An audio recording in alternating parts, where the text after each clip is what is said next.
Hello, and welcome to another episode of Coffee Time, in which I go to the Daily Mail website, look at the news, and try and make some fun of what's going on. And it's Friday, it's the last one of the week. Hooray! Hooray! I've literally opened up the Daily Mail online for the first time, and the top story is court news. Excellent. We like some court news. This is the story of a it's neighbours falling out news. Yeah, it's the story of yoga teacher Emma McGuinness and her catering boss husband Terence McGuinness, who got into a planning dispute. The couple locked horns with neighbours living around their four-bedroom home, Birchmead.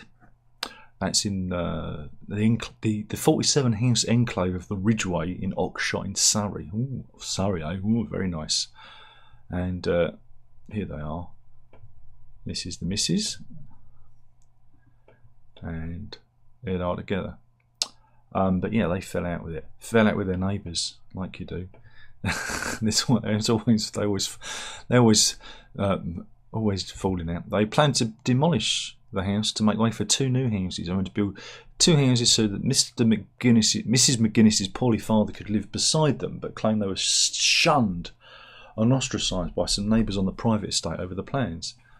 They said the couple lost touch with some of the community over the plans, with his wife no longer taking part in the wine society, chats at the gate, or summer picnics. Now, I don't know about you, but I wouldn't mind missing out on all those things. I'd like to be ostracised. I don't want anyone bothering me, so it wouldn't bother me. But yeah, I was trying to say that they were shunned by the NIMBY, not in my backyard. So yeah, this is the house they were going to demolish. I mean, it looks really all right. It looks all right. They were going to turn one into two in order to accommodate the ailing father, or father-in-law in this case. And there's a rear view from it. There you go. So they've got quite a bit of land there to play with. And have they got any plans? No, it doesn't say. But it all went awry. It all went awry. And in fact, they were sued by the residents company, which owns the private roads accessing the estate. This was Ridgeway Oxshott Management Limited, or ROML. They sought an injunction banning them from reusing their roads to carry out the build. So that would have been a problem. But anyway, the couple, they went to the courts to solve the problem, but it didn't work out very well for them. They lost their case in August, and after another another hearing in central London, the couple have been handed lawyers' bills for the entire dispute, thought to be more than £150,000. Yeah.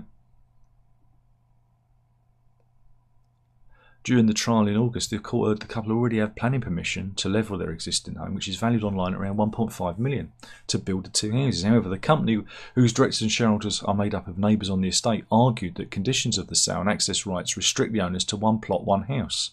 So there's like a covenant. And that a two-house project would cause mayhem on the idyllic and secluded private estate. Well, this is it. They've lost it. A very expensive lesson there.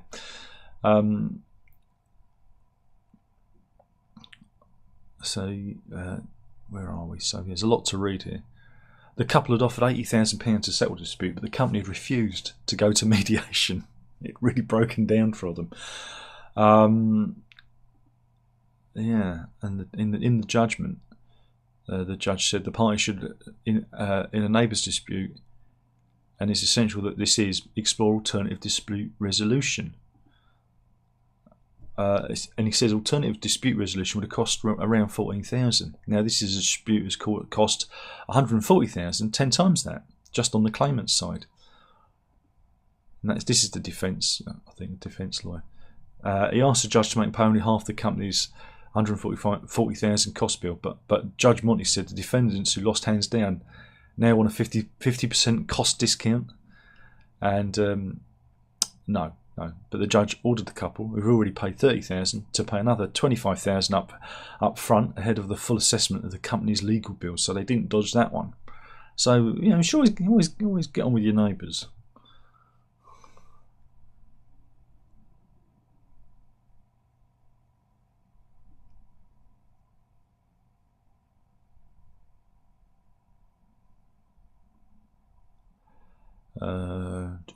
Here we go. There's a quiz here to tell you how long you'll live. Next Tuesday. Dr. Paul Savage, who runs a health clinic in Chicago, and his clinic focuses on how you can live longer. He wants his clientele to live longer, because that's what doctors they want. They don't want you to die. He's created a 38-point quiz to gain a snapshot on a person's health.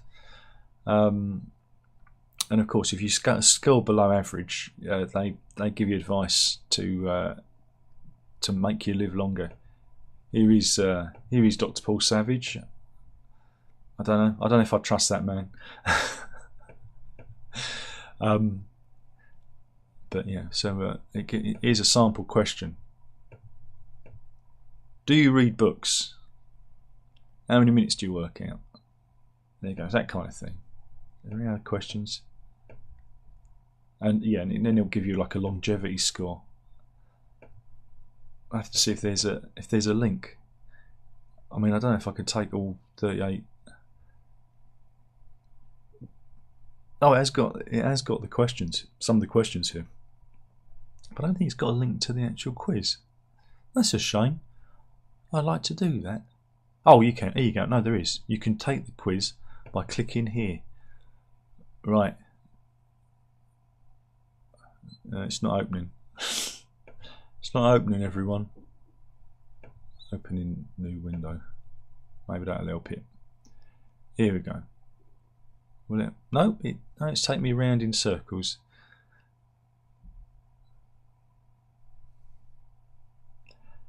That's not good. It gave me a link, but I'll try it again. Nope. It didn't work. Sorry, guys. But anyway, they've got an example of the questions at the bottom. And so it asks you your sex, weight and height and age and everything, and then it asks what's your body frame, how sedentary is your lifestyle, how much fruit and veg you eat, how long do you go between meals, what's your average calorie intake, do you read books, how's your social life, I ain't got one, how many hours do you sleep, not enough, do you snore while you sleep, no, but the missus does, do you wear a seatbelt, well, not all the time. Number of accidents, traffic tickets in the last 3 years. Well, I mean, road accidents. I fell over the dog. How often drink alcohol? Not enough. Are you a heavy drinker? No, I've lost some weight. What's your history with tobacco products? Never. Have you a history of drug use? Only for me diabetes. Do you floss regularly? It doesn't work. You got to intercut someone doing the floss. How often are you ill? Never. Do you experience fatigue? Only of life. Have you had NAD therapy? Do you know what it is? No. Do you get vaccines? All the time. Do you like to use olive oil when cooking? Yes, I do. How's your cholesterol? How's your blood pressure? Has anyone had a heart attack or stroke before the age of 55? Yeah, I think they have. Oh, you mean in my family? I don't know. Anyone in your family had cancer? Only my dad. And that was throat cancer for all the lies he told. And has anyone had dementia? Possibly, I don't know. But anyway, fascinating. You too can live as long as me. Oh God. Okay. Are you cold? Brr. Well, you'll be happy to know that the Met Office has published a list of hints and tips to help you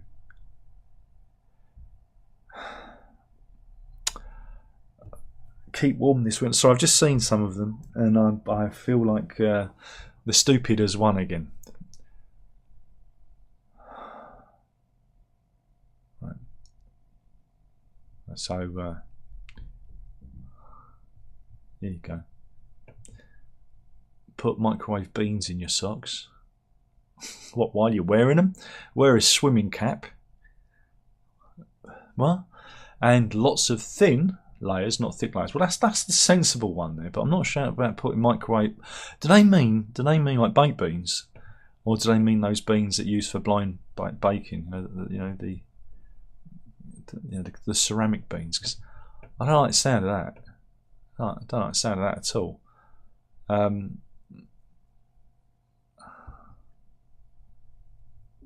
Yeah. So. The metal, has it got a link to the metal of his actual advice? I don't know. No. Put beans in your socks. Oh, we have an update on the Somerset Gimp. I've been waiting for this. Because it did drop during the summer when he was going to be up in court. But the missus was away on holiday, so I didn't bother doing it. So yeah, Joshua Hunt, that's not rhyming slang, is the Somerset Gimp. Here he is. Again, you can't recognise him without his familiar outfit on. I mean, you wouldn't recognise him, would you? Because normally he's dressed like this. I'm surprised he hasn't released a calendar with him like at the shops. Skiing. Walking the dog, dressed as the Gimp. He could make a fortune. But anyway, he was up before Bristol's Magistrates Court, and it describes how a female motorist driving home late at night left terrified and in fear of being kidnapped after spotting a man dressed in a black Gimp suit. He was seen by one lone female driver writhing around on the ground whilst another was left shaking and crying over the alleged incidents which took place in the evening of May the 7th and shortly after midnight on May the 9th in Bleeden near Weston-super-Mare in Somerset. When he was arrested, he told the police, "I'm not a Gimp. I do not own a Gimp suit. I'm not in a Gimp suit." And he denies 2 offences of causing intentional harassment, alarm or distress. But does he own a Gimp suit? Lucy Lodge, one of the witnesses, said he was writhing and crawling as if in a military fashion. I could see the person was wearing a very tight dark clothing and had a mask over their face. The mask was dark and very tight. It had 2 white crosses where the eyes should be. My first thought was it could be a possible abduction and the person was trying to get me out of my car. It was terrifying. Even though I'd only seen them for a few seconds. So yeah, I mean, the case continues. Under the terms of an interim order, which will expire in January next year, Hunt is banned from wearing a mask or possessing one in public place, wearing black all-in-one clothing, or visiting areas where the offences took place. Previous court hearings heard that a female motorist driving at night reported to police that had seen a man in black, and Hunt is accused of using towards another person threatening, abusive or insulting words or behaviour with intent to cause a person to believe that immediate and lawful violence will be used against him or another or any person. Blimey, that is a big charge. So the case continues. That is the story of the Somerset Gimp.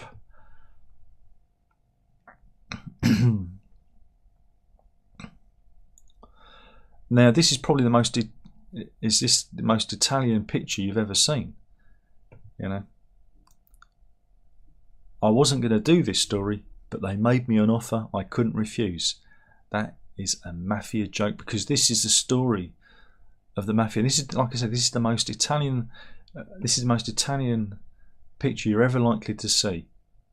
And you're probably thinking, what's going on here, Darren? What you're seeing there is the leaders, the senior members of Italy's 3 biggest crime syndicates, mafiosa, getting together to have a pizza and some pasta and a nice big glass of red wine.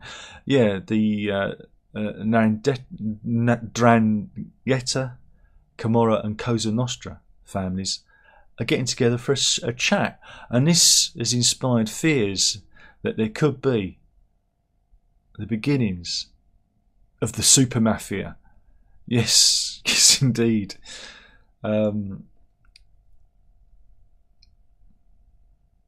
So yeah, they reckon that they've formed a formidable alliance.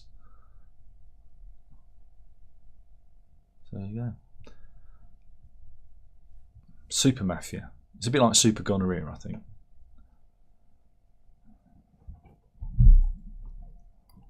Meanwhile, it's one of those stories again. There was an update to the iPhone last night, or yesterday, iOS 17.1, and users are saying it's ruining the battery life. They always do. Every time there is an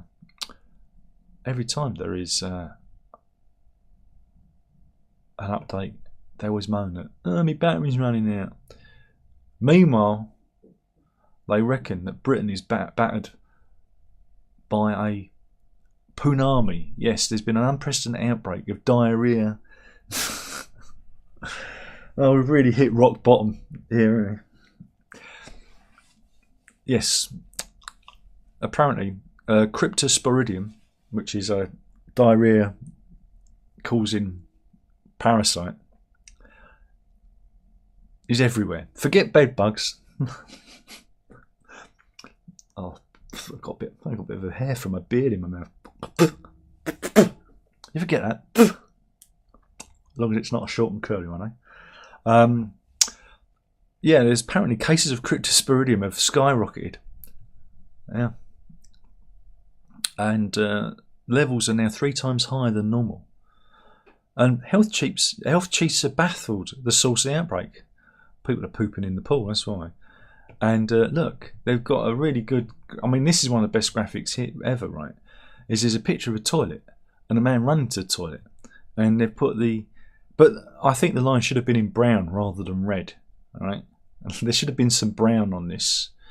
But yeah, observed cases and, you know...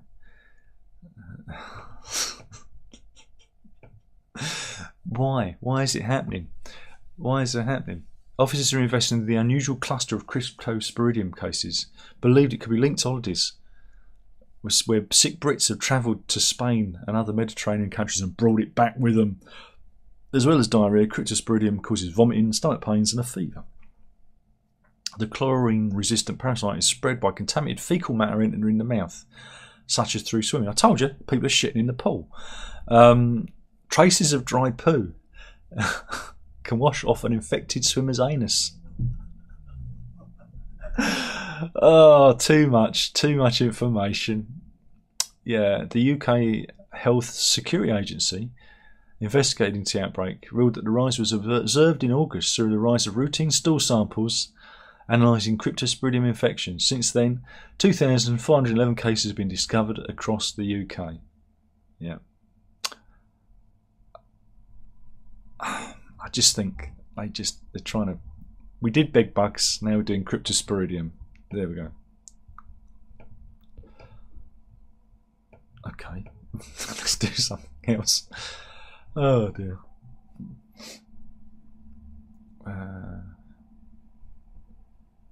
Meanwhile, scientists have been doing some very important research here. Scientists at the Aalto University did a new study to see how long it would take us to survive a zombie apocalypse. Yeah, they've been watching too much Walking Dead or Last of Us. Their simulations suggested if a single zombie appeared in Helsinki, there would just be 7 hours to completely quarantine the capital or kill the zombies. Otherwise, zombies would inevitably overrun the country. In the study, the team set out to investigate how a zombie plague would be spread through Finland. And they expanded on traditional models.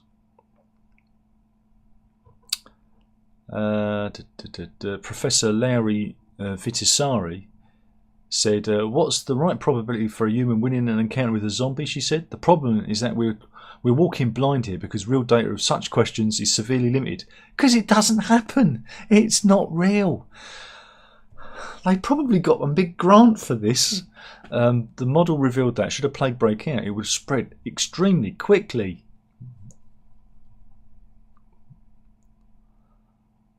And there's a companion story revealing which are the safest states to survive a zombie apocalypse in America. Number 1 is Wyoming. Of course it is. Have you ever been bitten by a zombie? In the comment section below.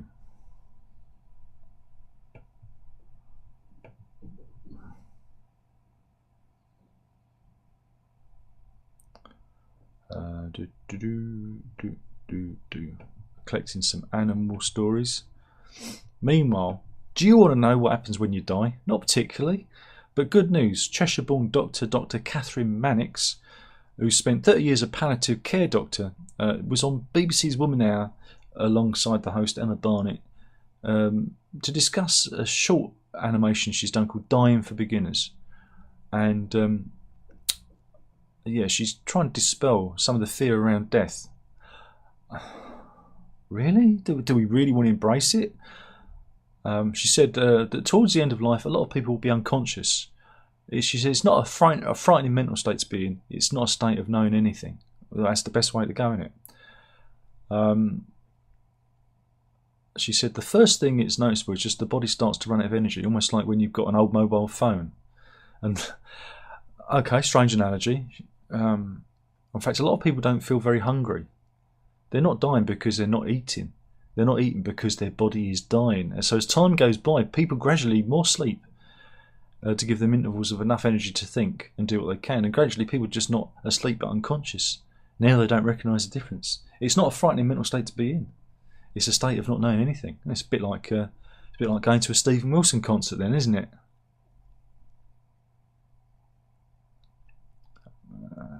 No one's going to get that. But yeah, she also addressed the so-called death rattle, laboured breathing that can sound distressing. She said the brain runs reflex breathing patterns that move backwards and forwards between deep breathing and gradually become more shallow, and then back to the beginning again.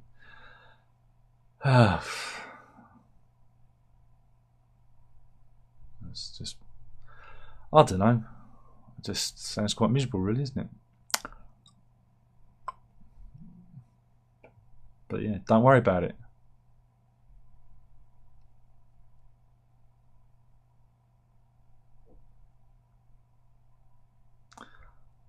Okay. Well, this is an odd one. You know, the Middletons. They're you know, Carol and Michael Middleton. They're, you know, Kate. You know, Will's missus. You know, well, their business collapsed, and there's been a lot in the news about it. The company Pie Pieces folded in the summer, owing a eye-watering £2.6 million in debt, leaving creditors and suppliers nursing losses. However, remember, there's always a silver lining. Yeah? A young lady called Molly has been putting posters up around the village where the Middletons live to promote her OnlyFans, because she claims that she worked for them, and she says, this is what I've turned to. The company I used to work for is now got me into this because, you know, they went bust. And talking about going bust, see what I did there. Okay, and again, here's something for the dads. Though she looks like surprisingly AI, doesn't she? Is she real? I don't know. Everything looks a bit AI these days. But there you go, OnlyFans.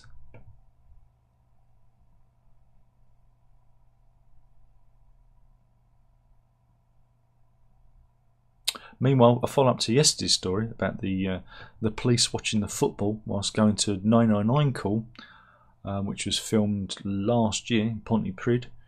Here we go. Here's the clip again. I'll just get it in the screen. Here we go. Remember that? Well, anyway, one of the police officers involved has been suspended. Yes, Chief Inspector Eddie May said the force only been made aware of the incident on October the 6th, and he said road safety is of paramount importance, and we expect the highest standards of behaviour and professionalism at all times. And the driver has been formally suspended pending an investigation. There you go.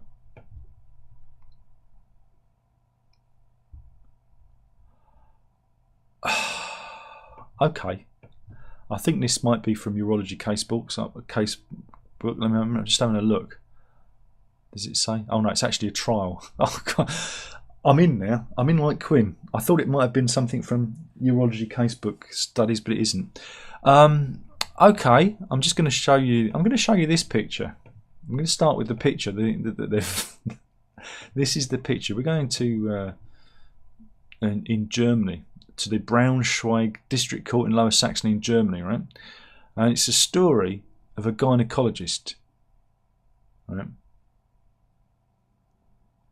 who's accused of attacking his virgin wife's lady garden, yeah, with a pair of scissors on their honeymoon.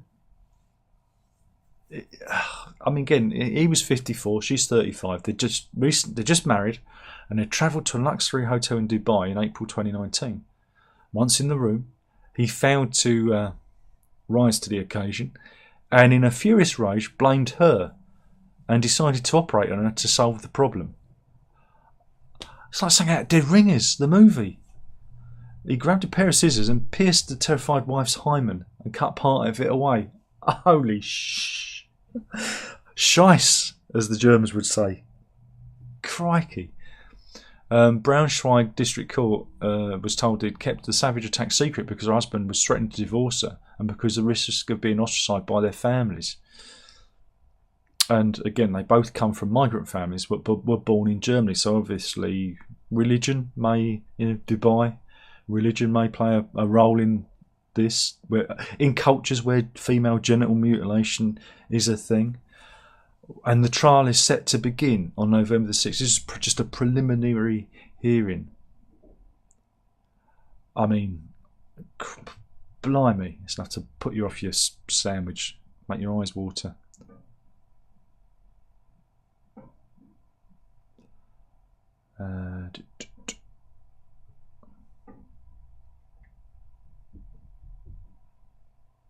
What else have we got?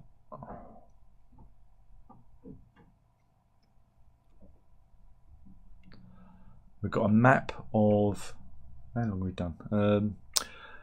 This is a map of London authorities who handed out road fines and who handed out the most. They've done it alphabetically, so we're gonna have to. But yeah, Westminster, £422,867 worth of road fines, followed by Haringey and Islington. I mean, that's pretty impressive. So yeah,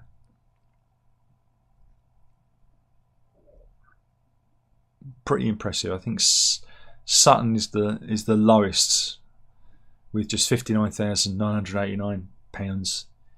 As you can see, they're being used as a cash cow. In total, it works out to £7.6 million of fines, which is it's a nice chunk of change, isn't it?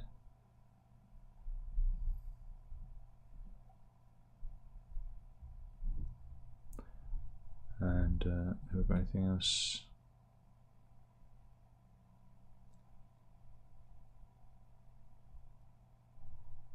Just checking.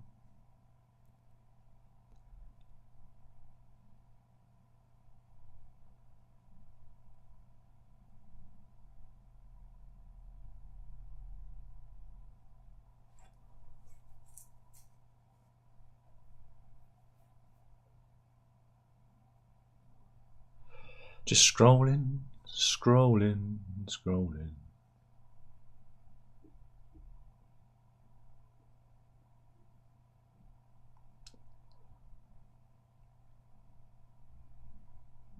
This is just the best bit, isn't it? Oh, here we go. This is it. We're going to Okarch in Oklahoma, where two-year-old Rose Fern found herself on the wrong side of the law.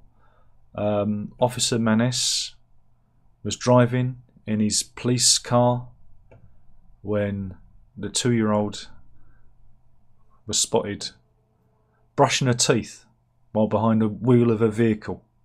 Again, as you know, that is against the law, and had to pull her over. So yeah, yeah, the US toddler was pulled over for exceeding the speed limit. A hilarious video shared by Okarch Police Department shows a 2-year-old Rose Fern breaking law and she was brushing her teeth while behind of a hot pink battery-operated minicar.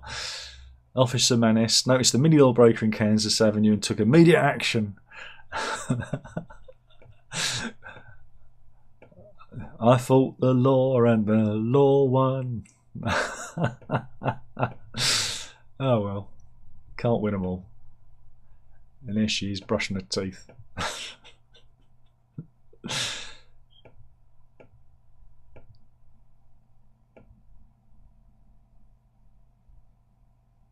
And you actually made a social media post about it as well. So there you go. That's a little funny there for you.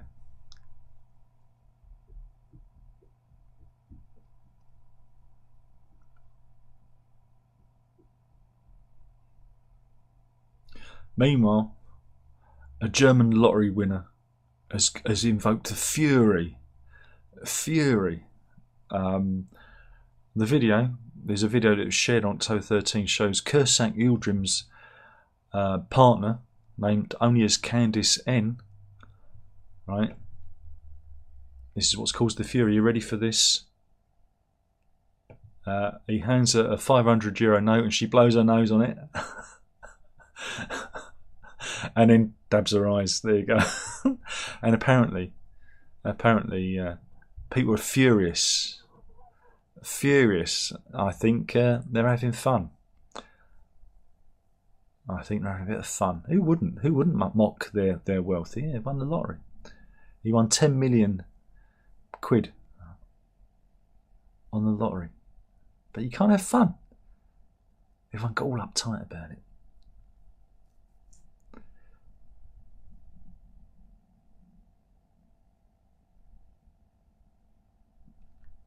Right, okay, it refreshed itself. So, shall we find the loneliest sheep in Britain? Yeah.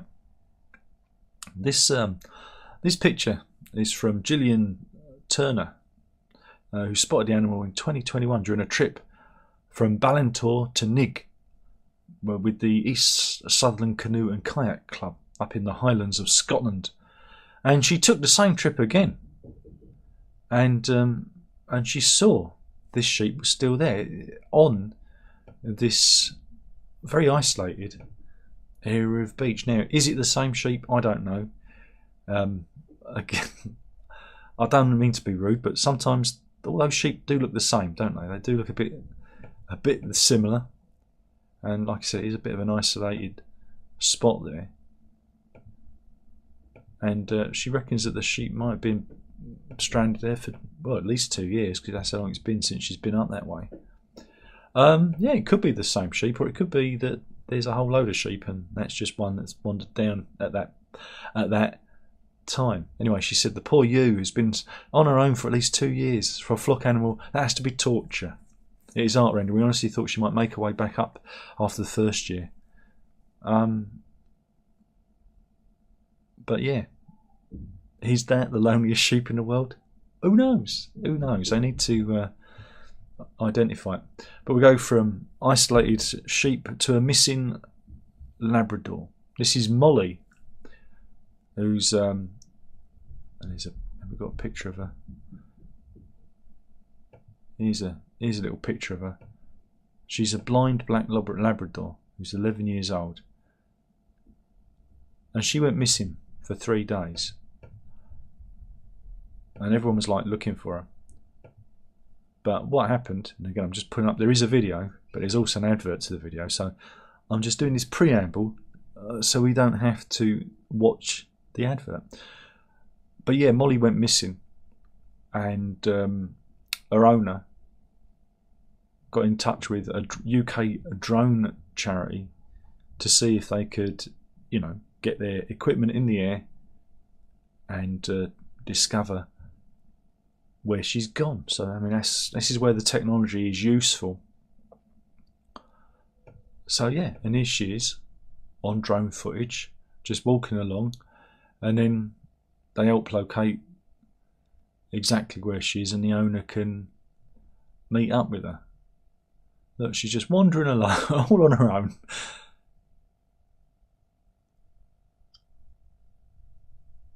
Can we skip it? And here comes, I think this is her owner pulling up. And you can hear, she does hear them. And yeah, he's going to get her now.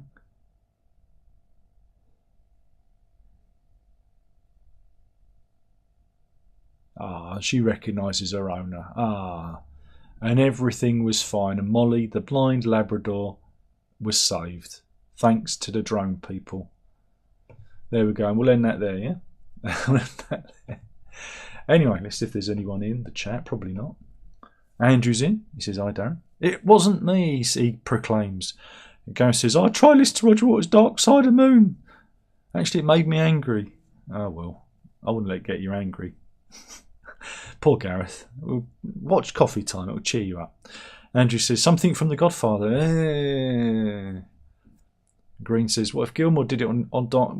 Who cares? Nobody cares. Nobody cares. Andrew says, animal stories. Dog cam. She's not in the room. Sorry. And Andrew's drinking his tea. Andrew says, Darren, if I win the lottery, I'll buy you a nice house. No, you don't have to do that. Just pay off my mortgage. That'd be more than enough. It's just that thing of having a mortgage, isn't it? You know, I don't know if you've got one. Again, some people have mortgages, some people rent. But it's that thing of and our mortgage going up thanks to Liz Truss this time last year. You know, finger fucking the economy. You know, so that's the only problem. But yeah, no, I look forward to it. No more guitars, please. No more guitars. No more bequeath guitars. You know, it's been fun, and certainly no record collections, because I can imagine they take up more space than the blooming guitars. But anyway, thank you for the offer, Andrew. Hope you have a lovely weekend, same as everyone else out there who's watching. Have a good one. This is Friday. We're done. That was the news. Killing the channel, one video at a time. You know, you've got to drink out. Ta-ta.